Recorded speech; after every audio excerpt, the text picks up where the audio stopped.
Afinal, então, o que é essa pedagogia libertadora que Paulo Freire fala? Então, essa pedagogia ela é uma corrente educacional que vai visar a transformação social por meio da emancipação e a conscientização dos indivíduos. Então, um modelo de ensino engajado que vai valorizar a participação dos estudantes em seu próprio processo de aprendizagem. A abordagem se baseia na ideia de que a educação deve ser libertadora, rompendo com padrões tradicionais e hierárquicos. A pedagogia libertadora, ela nasce a partir desse contexto de desigualdades sociais lá da década de 60, e é nesse momento também, inclusive, que a Bell Hooks vai encontrar essa pedagogia de Paulo Freire, e ela surge, então, nessa mobilização política e de lutas sociais, em que a educação era esse momento de transmissão de conhecimento. E aí essa pedagogia libertadora, ela surge a partir de outras pedagogias também, com esse fator de transformar essa educação. A gente tem algumas características dessa pedagogia libertadora e que eu já comentei aqui algumas delas, mas a gente vai listar de uma forma mais clara. Então, dentre elas, a gente tem um diálogo e a participação. Então, valoriza esse diálogo como forma de construção do conhecimento, promovendo essa participação ativa dos alunos, essa ideia de contextualização. Então, buscar relacionar os conteúdos curriculares com a realidade dos educandos, entendendo esse aprendizado como algo mais significativo para eles. Essa ideia de criticidade. Então, a pedagogia que incentiva a reflexão crítica sobre a sociedade, estimulando os alunos a questionar e transformar a sua realidade de onde eles estão no momento. A gente fala também de uma horizontalidade, que é esse ambiente educacional que é marcado não por hierarquia entre professor, que é o sabedor de tudo, e o aluno que não sabe nada, e o professor transfere todo o conhecimento dele para o aluno, mas esse diálogo que se faz constante. A gente fala também de uma interdisciplinaridade, então essa ideia de que nós vamos abordar as disciplinas, mas a gente também vai ampliar essa visão, até porque as coisas se fazem paralelas. Então, quando a gente fala de um contexto histórico, a gente não está falando só desse contexto histórico, mas outras coisas que aconteceram ali naquele mesmo momento, outras questões de literatura, de artes, como, por exemplo, os movimentos literários, as escolas literárias. Então, elas vão ali se fazer concomitantes. A gente fala também de um contexto histórico-social, que considera esse contexto histórico que os alunos estão inseridos, relacionando com a sua própria realidade. A gente vai entender isso quando a gente fala sobre algumas atividades feitas com eles, e essa valorização de uma cultura local. Então, valoriza e reconhece essa diversidade cultural, tanto a diversidade cultural deles, quanto a diversidade cultural, quando a gente fala de Brasil, quanto se pertencer à América Latina, tanto quanto se pertencer enquanto parte de um todo, parte de um mundo também ali, de um processo histórico que está acontecendo de uma forma sempre muito dinâmica, então que nunca para. Você não parte do mundo, você está inserido nesse mundo e você faz parte desse contexto histórico e parte desse contexto social e cultural. Então, esse resgate, essa importância de sempre estar ali conversando com eles sobre isso, sobre essa inserção e não sobre essa dissociação deles do mundo. Vou abrir essas questões de reflexão metodológica a partir da leitura de mundo. Então, lá nessa edição aqui é a página 120, mas se for outras edições, ela está na 3.6. Ensinar exige saber escutar. Respeitar a leitura de mundo do educando significa tomá-la como ponto de partida para a compreensão do papel da curiosidade de modo geral e da humana de modo especial, como um dos impulsos fundantes da produção do conhecimento. É preciso que, ao respeitar a leitura de mundo do educando para ir mais além dela, o educador deixe claro que a curiosidade fundamental, a inteligibilidade do mundo, é histórica e se dá na história. Se aperfeiçoa, muda qualitativamente e se faz metodicamente rigorosa. No fundo, o educador que respeita a leitura de mundo do educando reconhece a historicidade do saber, o caráter histórico da curiosidade. Por isso mesmo, recusando a arrogância cientificista, assume a humildade crítica própria da posição verdadeiramente científica. Quanto mais torno capaz de me afirmar como sujeito que pode conhecer, tanto melhor desempenho minha aptidão para fazê-lo. Então, aqui, a questão fundamental, quando eu me peguei pensando no que eu fazia na Fundação Casa, muito mais do que ter pegado Paulo Freire e entrado na Fundação, foi um movimento muito inverso. Foi realmente ver que era isso que fazia sentido e era isso que eu estava tentando fazer com os meus alunos, que é, a partir da leitura de mundo que eles me traziam, a gente formava um conhecimento que fizesse sentido para eles. Significa que a gente só vai ensinar aquilo que eles sabem? Óbvio que não, não é mesmo? Então a gente vai, a partir do que eles conhecem, abrir o leque possível. Então, a partir do que eles me traziam enquanto conhecimento, então, a partir das questões que eles já tinham vivenciado, a gente podia, então, relacionar com qualquer coisa. Qualquer coisa. E aí a gente pode pensar que isso é muito mais difícil do que realmente só dar aula ali do que você está acostumado. E realmente é muito mais complexo, é muito mais trabalhoso você fazer a aula a partir desses alunos, porque isso requer que você esteja sempre estudando e sempre se avaliando e sempre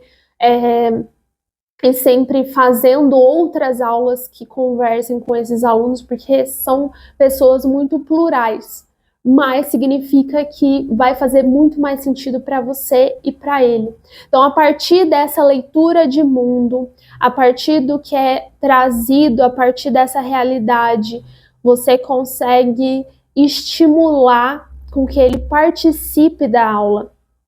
Então, a gente tinha muita questão, muita resistência quando é passado um conteúdo em sala de aula e ele só copia aquilo, mas ele não faz ideia do que você está falando. E aí quando você fala, essa palavra que você conhece? Não.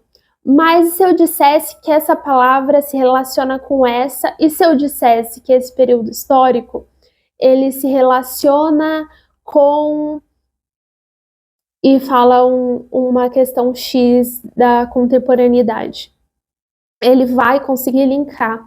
Então, algo, por exemplo, que a gente fazia muito na Revolução Industrial, conta ali, né, o que foi a Revolução Industrial. Então, primeiro a máquina, a gente tinha os produtos têxteis, depois a gente vai ter a máquina a vapor e a questão da Revolução Industrial. Primeiro eu mostrava o mapa, ser muito visual, para eles entenderem realmente o que está sendo passado ali, aonde é. Então isso localiza eles no mundo. Então, tá vendo? Vocês estão aqui no Brasil. Tá vendo esse país aqui? Brasil. Vocês estão aqui. Isso aconteceu aqui em cima. Olha só. Aconteceu nesse outro país aqui. Isso vai fazendo conexões neles aqui, ó. Que depois eles vão falar. A professora mostrou que era mais ou menos em cima e estava acontecendo aqui. Isso aqui, ela falou que é Europa. Então, eles não esquecem mais que aquilo é Europa. E aí, a partir dessa estrutura, você vai passando. E aí, o que eu fazia era todos os meninos novos que chegavam, porque cada momento chegavam meninos novos, e você tinha que reinventar a sua sala de aula a todo momento, porque poderia mudar a estrutura, como a questão central não é a questão educativa, a estrutura mudava muito rápido. Então, para atender a demanda do Poder Judiciário, essa estrutura sempre estava se moldando e se mudando. O que eu fazia era pegar esses alunos que já tinham esse conhecimento do que eu tinha passado e explicar para os alunos novos, na linguagem deles. Mas aí eles não vão ter uma linguagem rebuscada. Mas qual é a questão principal aqui? Qual é o objetivo principal? Que eles absorvam o conteúdo e que eles mesmo possam fazer conexões com esse conteúdo. E depois a linguagem rebuscada vai vir com o tempo, ou para que eles aprendam linguagens novas, leituras novas, palavras novas, contextos novos, a partir do que eles sabem, a partir do que é comum para eles. Então, na pedagogia do oprimido, ele coloca essas questões da leitura de mundo também, dessa educação da liberdade, dessa educação libertadora, como a educação com prática de liberdade, ao contrário daquela que é prática de dominação, implica a negação do homem abstrato, isolado, solto, desligado do mundo, assim como também a negação do mundo como uma realidade ausente dos homens. A reflexão que propõe por ser autêntica não é sobre este homem abstrato, nem sobre esse mundo sem homens, mas sobre os homens em suas relações com o mundo. Relações em que consciência e mundo se dão simultaneamente. Não há uma consciência antes e um mundo depois e vice-versa. A consciência e o mundo, de Sartre, se dão ao mesmo tempo. Exterior por essência, a consciência, o mundo é, por essa essência, relativo a ela. Essa questão do pensar e do se fazer no mundo, ele não se dá de uma forma separada. Ele se dá nesse processo da educação.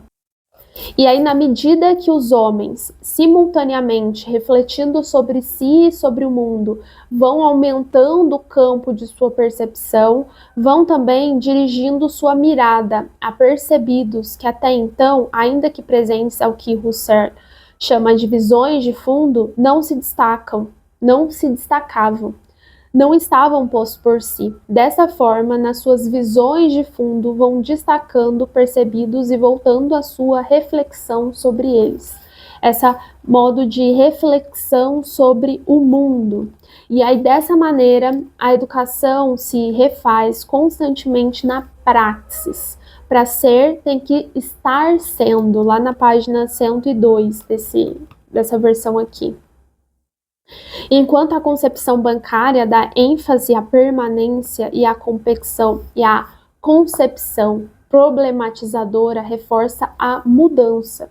Deste modo, a prática bancária, implicando o imobilismo, que a fizemos referência, se faz reacionária, enquanto a concepção problematizadora, que não aceitando um presente bem comportado, não aceita igualmente um futuro pré-dado, enraizando-se no presente dinâmico, se faz revolucionária. Então, nesse momento aqui, e tem uma outra parte que ele coloca também, que nesse momento, quando se tem consciência desse mundo, o mundo não é mais como ele é. Então, as coisas são o que as coisas são. Mas o mundo não é, ele está sendo. Ele pode passar por constantes transformações, assim como o mundo, o sujeito e as suas condições dentro deste mundo.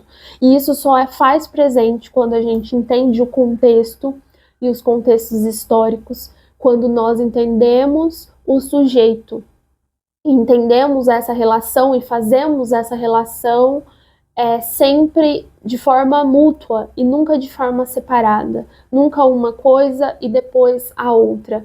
Nunca se faz o pensamento e depois o contexto social. É sempre coisas juntas, sempre coisas mútuas. Essa busca, lá na página 105, essa busca de ser mais, porém, não pode realizar-se no isolamento, no individualismo, mas na comunhão na solidariedade dos existires. Ninguém pode ser autenticamente proibindo que os outros sejam. Essa é a exigência radical. E aí ele fala sobre esse processo da questão do oprimido, né? Não pode ser oprimido para depois deixar de ser. Ele não pode ter consciência do que é para depois não ser mais aquilo. Essa prática de autonomia, essa prática de engajamento, ela se faz no se fazendo, no processo de problematizar, no processo constante de mudança. E essa mudança, tanto que nós fazemos com os jovens, né, com os educandos, mas também nós, enquanto professores, fazendo essa mudança.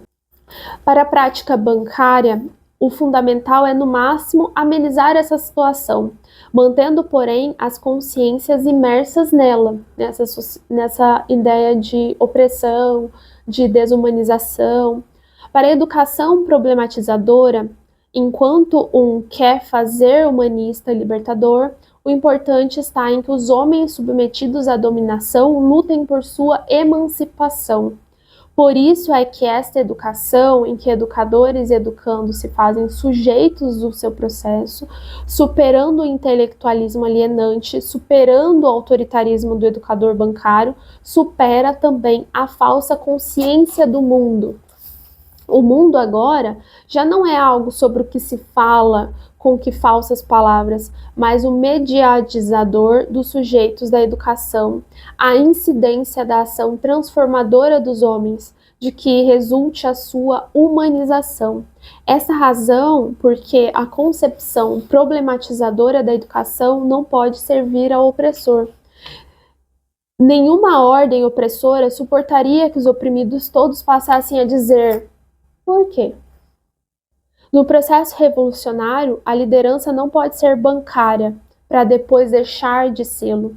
Então a gente não pode, eu não posso aplicar o conhecimento enquanto professora, aplicar o conhecimento todo e eles entenderem todo o contexto para depois deixar de ser bancária. Esse fazer e essas críticas, elas vão se fazendo no processo, elas vão se fazendo no decorrer desse processo.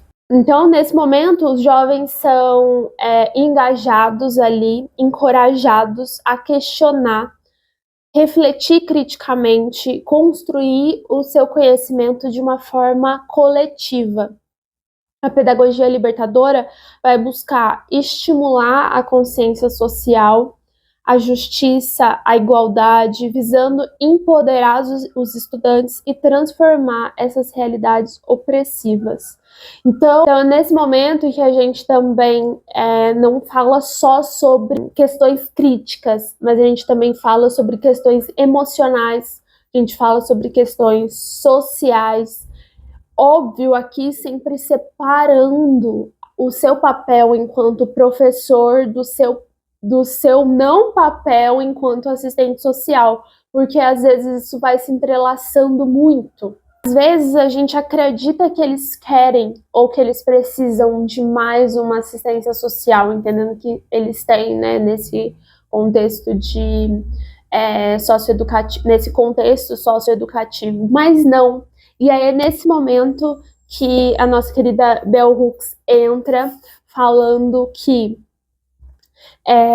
às vezes entro numa sala abarrotada de alunos que sentem terrivelmente feridos na psique, muitos fazem terapia, mas não penso que eles queiram que eu seja a sua terapeuta. Querem sim uma educação que cure o seu espírito desinformado e ignorante. Querem conhecimento significativo. Esperam com toda razão que eu e meus colegas não lhe oferecemos informações sem tratar também da ligação que eles estão aprendendo e sua experiência global de vida. Então aqui ela fala que não é só o conhecimento em si, mas como esse conhecimento se liga comigo. E aqui não é dizendo que eles são o centro de tudo também, né? Porque isso pode ser problematizado com essa ideia de que trazer um ego muito inflado também para esses estudantes. Não, essa ideia de que tudo se relaciona com a nossa vida enquanto sujeito. Tudo, de alguma forma, vai ter uma importância ou uma relação, ou pode ter uma relação.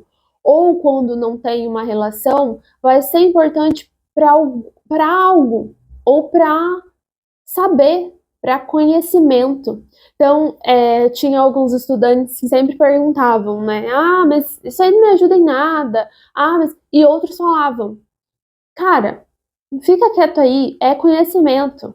A gente está adquirindo conhecimento, não importa. A gente está adquirindo conhecimento. Eu achava isso muito legal, porque eles mesmos, eles, os que já estavam um pouco mais de tempo, entendiam que era conhecimento. Importância de aprender, de saber, de ter essa consciência. E quando nós falamos dessa questão emocional, de partir dessa questão emocional dos jovens, dos educandos, a gente fala também sobre o movimento inverso, sobre a importância de nós nos mostrarmos vulneráveis também para esses alunos. E a gente não está falando aqui de uma vulnerabilidade que mostra nossas fraquezas e mostra que nós somos pessoas não possíveis de entendimento. E quando nós falamos sobre a importância da vulnerabilidade, não só dos educandos, né, essa questão da questão emocional deles, a gente fala também sobre a importância da nossa vulnerabilidade, de nós nos mostrarmos para esses jovens também, e não de uma forma de uma vulnerabilidade no seu sentido literal, né, se mostrar muito fácil. Eu não sei nem como explicar isso direito para vocês, mas aqui vai um outro contexto de Fundação Casa, até que o Maurício Olick fala num artigo que eu vou deixar para vocês também, que é Arrastão ou Largateado, dinâmicas em torno da prática docente na Fundação Casa. Que aí, no caso, a gente vai ter ali uma dualidade, a gente vai ter uma questão complexa, que vai ser ou você se adapta a um ambiente da Fundação Casa enquanto estrutura e se torna essa estrutura opressora também, né, esse sistema ali de segurança, e aí você passa o que eles acreditam que é melhor para coagir esses jovens, ou você está a favor desses jovens e aí você se mostra do lado deles, e aí isso é algo também muito problemático quando os seus aliados são aqueles jovens que muitas vezes podem pensar nas suas próprias questões de sobrevivência dentro daquele ambiente. E aí eles podem cometer muitos delitos lá dentro também, ou cometer infrações à segurança, que pode ser a sua segurança também. Então, quando a gente fala de vulnerabilidade dentro da Fundação Casa, é uma questão complexa também, mas quando a gente fala sobre vulnerabilidade, é no sentido de partilhar, dentro do possível, as suas questões também, para que eles se sintam acolhidos para partilhar as questões deles. Então, a Bell Hooks, né, no Ensinando a Transgredir, ela vai falar sobre isso quando ela fala sobre essa vulnerabilidade dos alunos. Então, quando a educação é a prática da liberdade, os alunos não são os únicos chamados a partilhar, a confessar. A pedagogia engajada não é busca simplesmente fortalecer e capacitar os alunos.